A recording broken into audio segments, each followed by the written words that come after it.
Radio Operator's Log, Signal Hill Station, Newfoundland. March 14th, 1927. The static was normal, the Atlantic Ocean breathing interference across the airwaves in long, rhythmic pulses, but then it cleared. Not gradually, not the way atmospherics sometimes fade with a dying sunset. It snapped into silence with mechanical precision, and then a voice emerged from the apparatus with a clarity no vacuum tube had ever produced. The operator's name was Thomas Keene. He was 23 years old, and he was listening to a broadcast from a transmitter 3,000 miles away that sounded as though the speaker sat in the room with him. He checked the equipment twice. The tubes were cold. The device that had amplified that signal was no larger than a fingernail.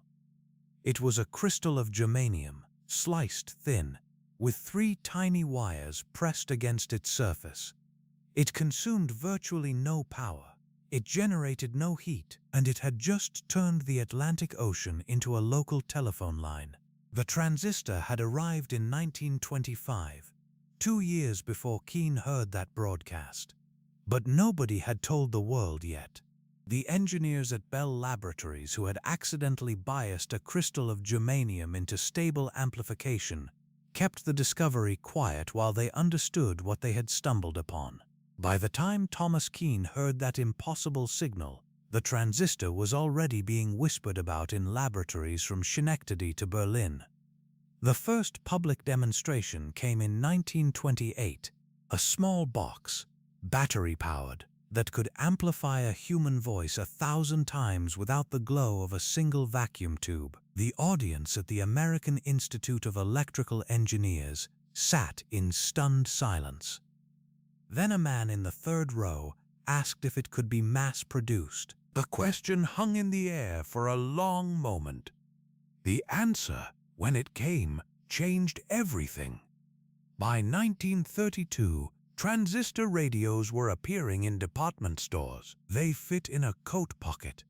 They ran for months on a single set of batteries. They did not burn out, did not shatter when dropped, did not require a technician to replace their internal components, and they were cheap enough that a factory worker could afford one. This is where history begins to bend in ways that are difficult to calculate.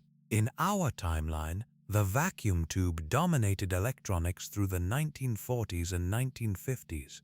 Computers filled entire rooms. Radar systems were massive, delicate, power-hungry. Code-breaking machines like the Bombay and Colossus were electromechanical miracles, custom-built for single purposes, consuming kilowatts of power. In this timeline, the transistor did not wait for war to prove its value. When the Second World War began in 1939, the belligerents inherited a decade of solid-state electronics development. The Bletchley codebreakers did not build room-sized electromechanical analyzers. They built transistorized logic arrays that fit on desktops and consumed the power of a reading lamp. The Enigma cipher, broken in 1940 rather than 1941, accelerated the war's trajectory in ways that saved hundreds of thousands of lives.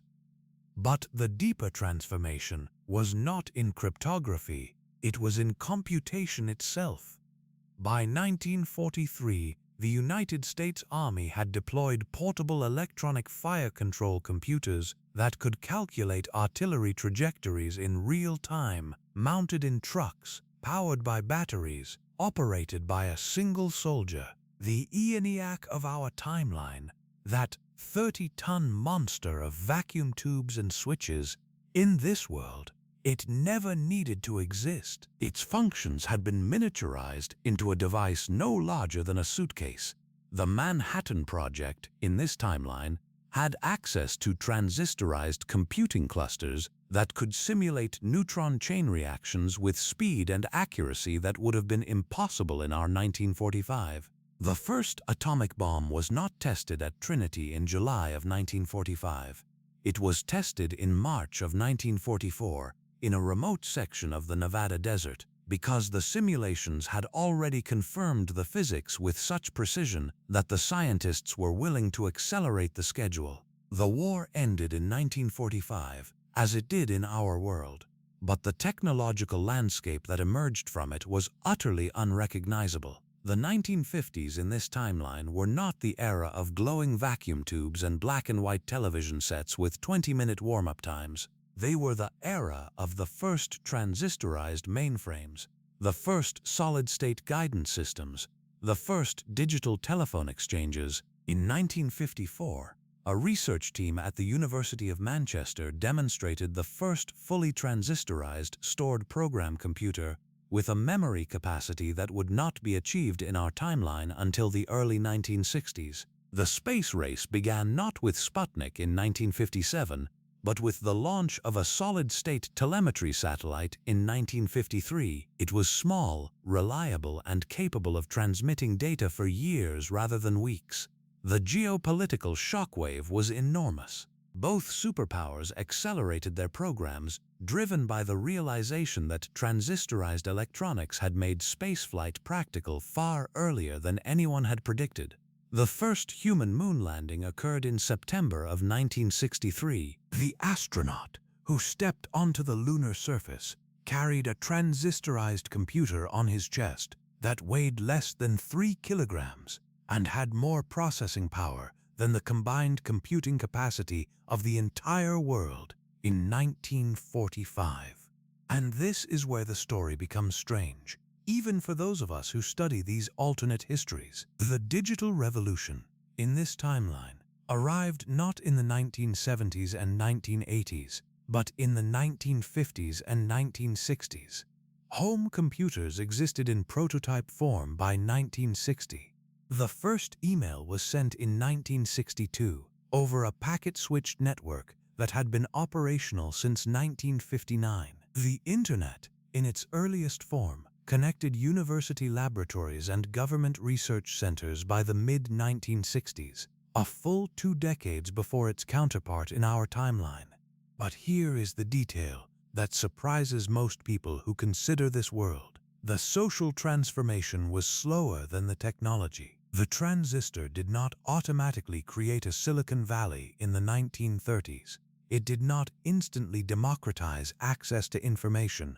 The culture, the laws, the institutions, these moved at the pace of human beings, not electrons. Television became widespread in the 1940s instead of the 1950s, but it was still broadcast television, centralized and controlled. The personal computer revolution happened in the 1960s instead of the 1970s, but the business models, the software, the user interfaces, these evolved through trial and error, just as they did in our world. The transistor gave this world an earlier start, but it did not give it a shortcut through the messy human process of figuring out what to do with the power. By 1970, a teenager in Chicago could carry a handheld device that contained more computing power than the ENIAC. She could send messages to friends across the country, access digitized library catalogs, and play games that simulated entire worlds. And she would complain that the battery life was too short, that the screen was too dim, that the connection was too slow. Some patterns are universal, it seems. The historian who studies this timeline notes that the transistor accelerated everything: war, peace, exploration, communication, commerce. But it did not change the fundamental nature of human beings. They still fell in love, argued about politics, worried about their children, wondered about the meaning of their lives. They just did all of it with smaller, faster, cheaper machines at their fingertips. The world of 1970 in this timeline is a world of digital abundance that our 1970 could not have imagined, but it is also a world grappling with questions about privacy, about information overload, about the gap between those who understand the machines and those who simply use them. Some questions, it seems, are not answered by technology. They are only asked more clearly. The transistor, invented 2 decades early, did not create utopia. It created a world where the questions came faster, where the consequences of decisions propagated more quickly, where the distance between a discovery and its impact shrank from years to months to weeks. It made the 20th century a different kind of century, brighter, faster, stranger. And somewhere in that world, a young radio operator in Newfoundland, now an old man, still